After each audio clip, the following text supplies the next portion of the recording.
Olá, bem-vindo, bem-vinda ao programa Claramente, você de bem com a sua saúde mental.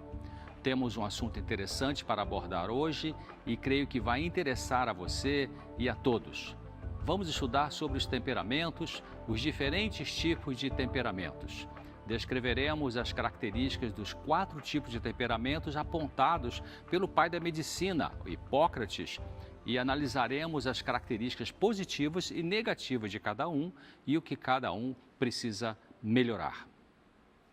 Eu queria mandar realmente um agradecimento a todos vocês que têm assistido claramente, têm dado um feedback bastante positivo e um abraço para o Divino José Henrique de Martins Soares, de Minas Gerais, que sempre faz seus comentários sobre esse programa e todos vocês que têm dado um comentário e falado coisas tão interessantes e agradáveis e também preciso das suas críticas, suas observações e sugestões de temas para os próximos programas. Um grande abraço a todos vocês e muito obrigado pelo carinho para com o programa Claramente. O psicólogo norte-americano Gordon Allport, falecido em 1967, achava complicado afirmar que um bebê recém-nascido tivesse uma personalidade, porque ele necessitaria de tempo para desenvolvê-la. Entretanto, afirmava que a personalidade começava no nascimento, tendo o bebê uma personalidade potencial. Segundo Allport, fazem parte da personalidade o físico, o temperamento e a inteligência. Dentre eles, o aspecto físico é o mais ligado à hereditariedade. Porém, existem estudos que mostraram que as bases do temperamento e da inteligência são também determinadas geneticamente. Allport chamou a atenção para o fato de que, nos estudos dele, o corpo, o temperamento e a inteligência são influenciados durante a vida pelos alimentos ingeridos, pela saúde ou pela doença e também pelo ambiente. Hoje se sabe que o que somos como pessoa tem que ver com a genética, a epigenética, a qualidade do ambiente afetivo familiar onde se passou os primeiros anos da infância, a sensibilidade pessoal e a natureza espiritual. Cientistas têm estudado a possível relação que existiria entre traços físicos e temperamentos. 2 teorias são as mais aceitas sobre a conexão entre características físicas e o jeito da pessoa ser sob o ponto de vista psicológico. Uma delas é a de Ernst Kretschmer, um psiquiatra alemão que estudou medicina, teologia e filosofia, falecido em 1964. Ele conceituou os seres humanos quanto ao aspecto físico em 3 tipos: o atlético, o pícnico e o leptossômico. A pessoa com constituição atlética é aquela que é musculosa e tem ossos grandes. A do tipo pícnico é o gordo e atarracado. E a com constituição leptossômica é a pessoa alta, magra, geralmente meio frágil em alguns aspectos. Segundo Kretschmer, os de constituição atlética tenderiam a desenvolver doenças mentais com o predomínio de explosões de temperamento, a epilepsia, irritabilidade fácil. Os pícnicos, que são os baixinhos e gordinhos, tenderiam ao sofrimento maníaco-depressivo. E os leptossômicos seriam mais voltados à possibilidade de desenvolver timidez forte e esquizofrenia. Já 2 cientistas, Sheldon e Stevens, estudaram por 50 anos os tipos humanos, chamados de somatotipos, procurando fazer uma relação entre a forma física da pessoa e o temperamento dela. Sheldon fez uma classificação dos tipos de pessoas baseado na embriologia. Quando se junta o espermatozoide do pai com o óvulo da mãe, se forma o embrião no útero materno. Ele será embrião desde o momento da fecundação até 8 semanas de vida. E passa a ser feto a partir da 9ª semana até o fim da gestação. Ao formar o embrião no útero materno, ele tem 3 camadas de células, que são o endoderma, que vai dar origem aos órgãos da vida vegetativa e nutritiva, tem o mesoderma, que forma o esqueleto e músculos, e tem o ectoderma, que formará a pele e o sistema nervoso. Sheldon classificou então as pessoas em 3 tipos físicos, chamados de endomorfo, mesomorfo e ectomorfo. Interessante que há uma semelhança desses somatotipos de Sheldon-Stevens com aqueles que eu citei de Kretschmer. O endomorfo corresponde ao tipo pícnico de Kretschmer, o mesomorfo ao atlético e o ectomorfo ao leptossômico. Então, nesta classificação baseada na embriologia, chegaram à conclusão assim: quem tem aspecto físico endomorfo, ou seja, pessoas com predomínio de tecido gorduroso, tórax largo, extremidades curtas, órgãos digestivos maiores, tenderiam a ser viscerotônicos, que são as pessoas expansivas, gostam de conforto, sociáveis. Quem tem aspecto físico mesomorfo, ou seja, musculoso, atlético, seriam somatotônicos, ou firmes, afirmativos, corajosos, temperamentais, explosivos.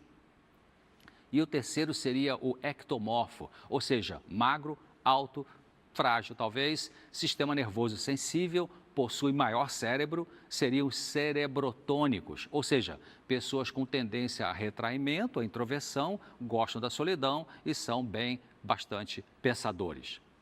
Hipócrates, o pai da medicina, afirmou que a personalidade e a enfermidade humana dependiam do equilíbrio ou do desequilíbrio entre 4 humores corporais, que ele chamou de a bile amarela, a bile negra, o fleuma e o sangue. No segundo século depois de Cristo, cerca de 500 anos mais tarde, Galeno de Pérgamo desenvolveu tipos temperamentais que classificavam as pessoas de acordo com o humor predominante. No tipo colérico predominava a bile amarela, no melancólico a negra, no fleumático o fleuma e no sanguíneo o sangue. Hipócrates descreveu 4 tipos de temperamentos: fleumático, sanguíneo, colérico e melancólico. Alguns estudiosos dizem que colérico significa irascível, explosivo, temperamental, agressivo. O sanguíneo significa alegre, despreocupado, animado, esperançoso. Melancólico significa triste, pensativo, desanimado, meditativo. E fleumático significa apático, formal, perfeccionista. Personalidade é o conjunto de características psicológicas que determina os padrões de pensar, sentir e agir, ou seja, a individualidade pessoal e social de alguém. Caráter é a soma de nossos hábitos, virtudes e vícios. Caráter tem que ver com as consequências das experiências que vivemos e que influenciam na nossa maneira de ser, modulando as predisposições e tendências biológicas temperamentais. Sob o ponto de vista judaico-cristão, caráter engloba também os aspectos espirituais, como bondade, maldade, honestidade, corrupção, verdade, mentira, etc. O temperamento é a base emocional da personalidade. Tem que ver com a maneira primária, mais instintiva de você agir. Vamos olhar agora para as características positivas e negativas desses 4 temperamentos básicos, segundo Hipócrates, e o que cada um pode necessitar para melhorar e amadurecer. Primeiro, vamos ver o temperamento sanguíneo.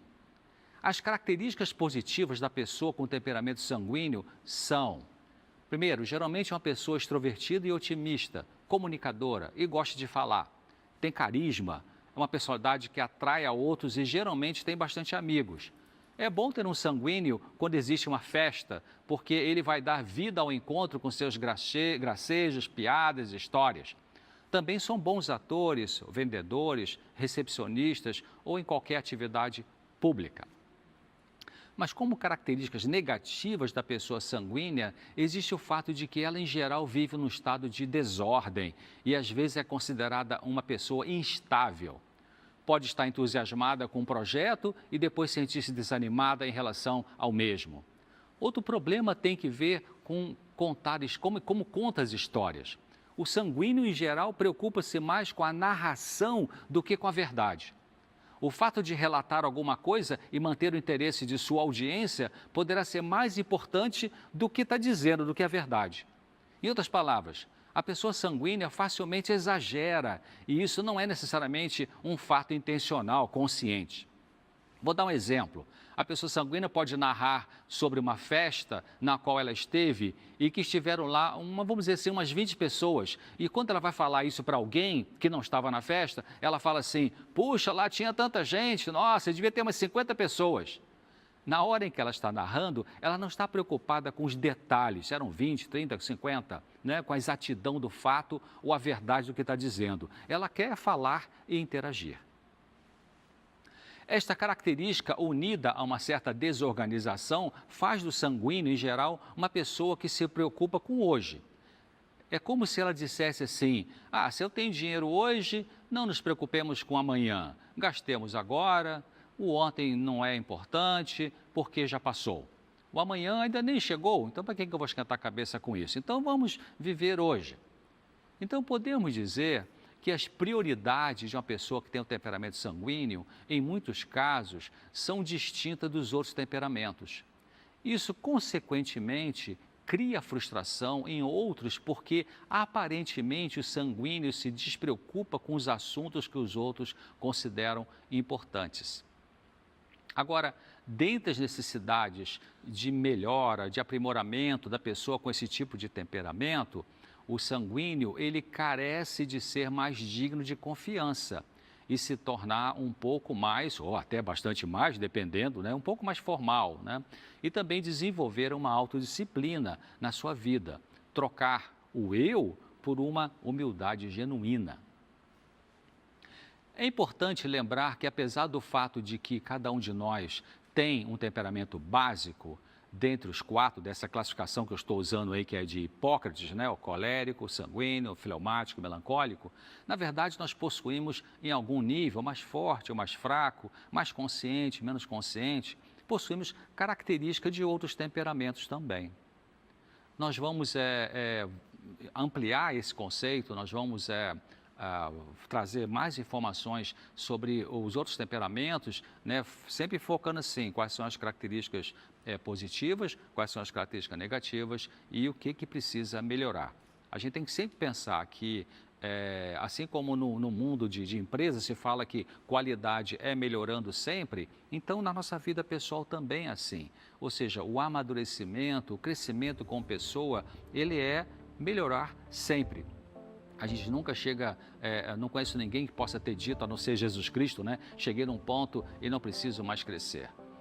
Todos nós temos necessidade de ajustes e quanto ao temperamento também. Nós vamos agora para um breve intervalo e já voltamos. Fique aí, é rapidinho.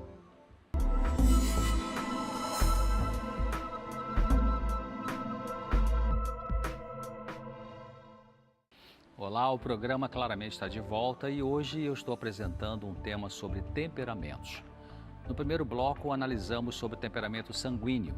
Vimos quais são as características positivas, negativas e o que é preciso melhorar no comportamento da pessoa que tem esse temperamento sanguíneo como predominante em sua personalidade.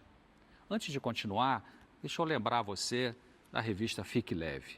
É uma revista interessante, aqui tem vários artigos, alguns sob minha orientação, que fala sobre a ansiedade, depressão e outros assuntos de saúde física, mental e espiritual. Você pode receber gratuitamente, bastando pedir aí nesse endereço que você pode ver. Agora, nessa segunda parte, vamos ver sobre o temperamento melancólico, que é o oposto ao sanguíneo, e também sobre o colérico e o fleumático. Da mesma forma que fizemos com o estudo do temperamento sanguíneo, vamos ver quais são os pontos positivos, negativos e as necessidades de melhora nesses 3 outros tipos de temperamento. Você pode assistir a primeira parte de hoje, assim como os programas anteriores, no site do programa na internet, indo na página novotempo.com/claramente ou no Facebook, facebook.com/claramente.nt e no YouTube, Claramente NT, NT de novo, Novo Tempo. Também é possível assistir de novo o programa de hoje nos horários de reprise que você pode ver aí também. Vamos ver agora as características positivas do indivíduo com temperamento melancólico. Geralmente o melancólico é alguém sério e analítico. Frequentemente é um perfeccionista com sua vida bem organizada. Ele põe normas extremamente elevadas para tudo o que faz. Um exemplo de temperamento melancólico é Miguel Ângelo, ou Michelangelo, que foi pintor, escultor, poeta e arquiteto italiano, considerado um dos maiores criadores da história da arte no Ocidente. Ele nasceu em março de 1475 e morreu em fevereiro de 1564 em Roma, na Itália, tendo vivido então 89 anos. Dentre as suas obras mais famosas estão esculturas como a Pietà, que representa Maria segurando Jesus morto no seu colo. A de Davi também, que é belíssima, e a de Moisés. Michelangelo fez a belíssima pintura do teto da Capela Sistina lá no Vaticano e serviu como arquiteto da Basílica de São Pedro, compondo também muitos poemas. Imagine a preparação, a paciência e a dedicação necessária para um homem pintar o teto da Capela Sistina com a perfeição com que o fez. Antes de começar esse trabalho artístico, Michelangelo visitou muitas vezes o necrotério para estudar a anatomia dos cadáveres e assim captar perfeitamente a forma de cada osso e músculo na pintura do ser humano.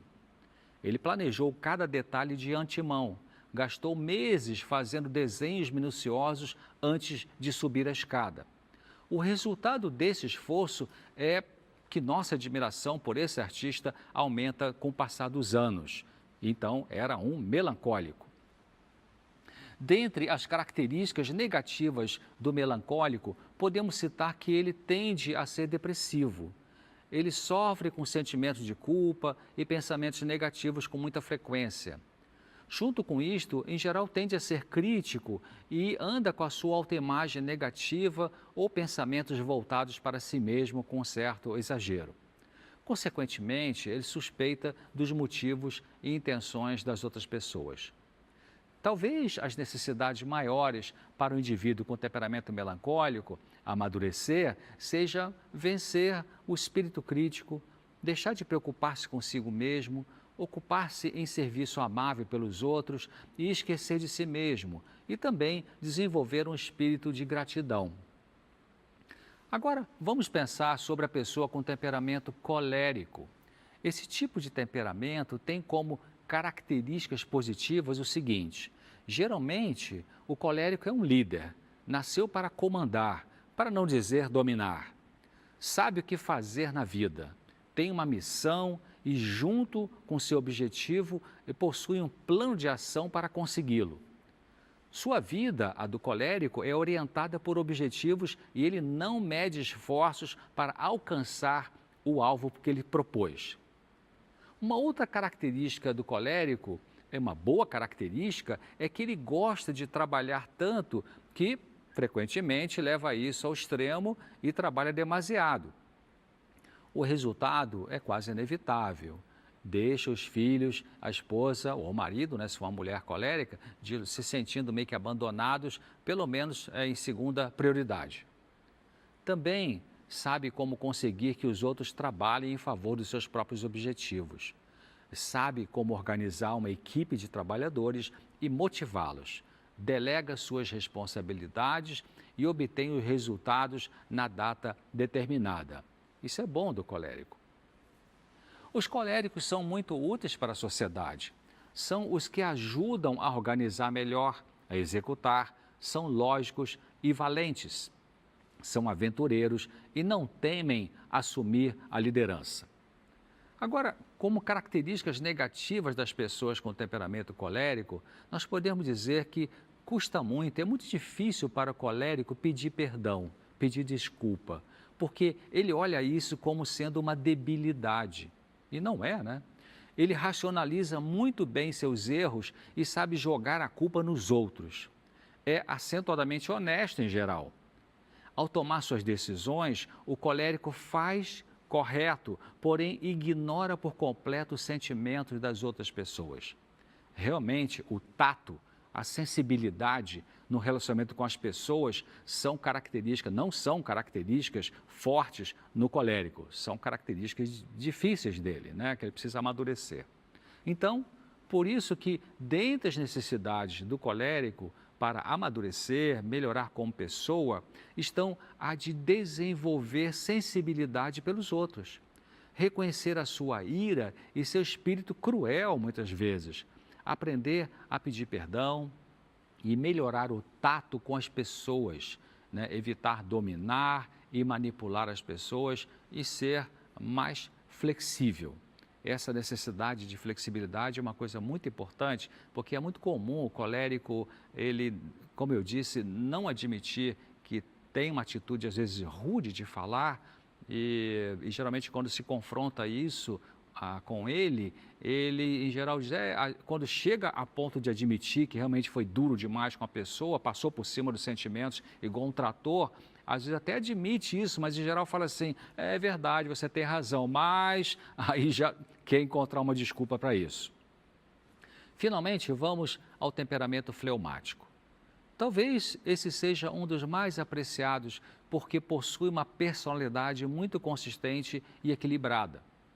O fleumático é o mesmo hoje, ontem e amanhã. As características positivas de uma pessoa com predomínio do temperamento fleumático incluem o seguinte: ele sabe como se relacionar com os outros e faz isso de uma maneira calma e com tranquilidade. É passivo e frequentemente quieto, fica na dele. Tem a tendência de escutar os outros e dá conselhos quando sente que isso é apropriado. Ele é uma pessoa diplomática, é um pacificador, criando influência estabilizadora em um ambiente tumultuado. Tem uma briga, tem uma discussão na família, no trabalho, o fleumático vai lá e tenta consertar as coisas com paciência, com serenidade. É uma pessoa de confiança. Embora não se destacando necessariamente num grupo, o fleumático geralmente tem muitos amigos. E quantas características negativas, então, desse indivíduo que tem esse temperamento fleumático? Nós podemos dizer que, em geral, ele é meio lento para atuar. Ele realiza tudo com calma, às vezes calma demais. É pessimista e temeroso. Tem uma tendência a ser passivo e meio que indiferente. Não é um entusiasta, não fica vibrando, oba, cheguei e tal. Ele tem atitude de superioridade, muitas vezes se sente meio acima dos outros. Isso acontece também com alguns fleumáticos. Ele, em geral, desanima os outros e se isola daquilo que perturba, daquilo que o molesta. Dentre as necessidades do fleumático, para ele poder amadurecer e crescer, nós podemos citar que ele precisa vencer essa passividade, essa tendência de deixar a coisa correr muito frouxa, aprender a dar-se também para os outros, tentar olhar o lado positivo das coisas e procurar ser otimista e ter um espírito mais comunitário, mais desenvolvimento com as pessoas ali onde, seja na família, no seu trabalho, na sua comunidade religiosa. Na verdade, todos nós somos uma mistura de temperamentos. Não tem alguém que é só isso ou só aquilo, só colérico, só fleumático, só sanguíneo, só melancólico. Nós podemos ser metade de um temperamento e metade de outro. E algumas pessoas possuem um único temperamento, dominante, vamos dizer, 90% desse temperamento e um pouco de outro tipo de temperamento. Cada um é diferente. Os nossos temperamentos são distintos. Frequentemente acontece que os sanguíneos são atraídos pelos melancólicos ou vice-versa, melancólicos são atraídos pelos sanguíneos. O sanguíneo admira a nitidez e a ordem do melancólico. O sanguíneo, que às vezes é superficial, impressiona-se com a análise de um melancólico e a sua perfeição. Por outro lado, o melancólico sente uma deficiência no âmbito social e deseja se aproximar mais dessa pessoa sanguínea que é tão otimista, tão extrovertida e carismática. Mesmo existindo uma espécie de força que atrai essas pessoas umas às outras, é quase inevitável que surjam os conflitos entre elas. O sanguíneo gosta de falar, o melancólico prefere o silêncio. O sanguíneo é impulsivo, o melancólico analisa primeiro antes de agir. O sanguíneo é desordenado com as suas coisas, enquanto que o melancólico é organizado, ordenado. O sanguíneo pode gastar seu dinheiro sem se preocupar muito, e o melancólico quer um relatório concreto. Veja então um exemplo, se um amigo seu que tem um temperamento sanguíneo lhe pedir, vamos dizer assim, R$ 50 emprestado, prometendo devolver amanhã, muito provavelmente ele não vai devolver no dia seguinte. Isso não é necessariamente proposital, não é uma mentira intencional, nem é um roubo. Simplesmente o sanguíneo muitas vezes não dá importância como melancólico ao que é dito. Se esse amigo que pediu o dinheiro emprestado fosse melancólico, provavelmente não somente devolveria o dinheiro no dia seguinte, como ainda poderia perguntar se devolveu atrasado. Por outro lado, é comum o fleumático se unir ao colérico. O colérico fala, o fleumático escuta. O colérico manda e o fleumático obedece. Quando o fleumático é indeciso, o colérico assume a liderança. Quando o colérico perde a paciência, o fleumático não leva em conta. Quando o colérico é arrogante, o fleumático perdoa. Qual temperamento melhor? Não existe temperamento melhor. Todos são importantes na vida para executar tarefas, para viver uns com os outros. Vamos ficar por aqui hoje. Eu aguardo você na semana que vem aqui no Claramente. Até lá.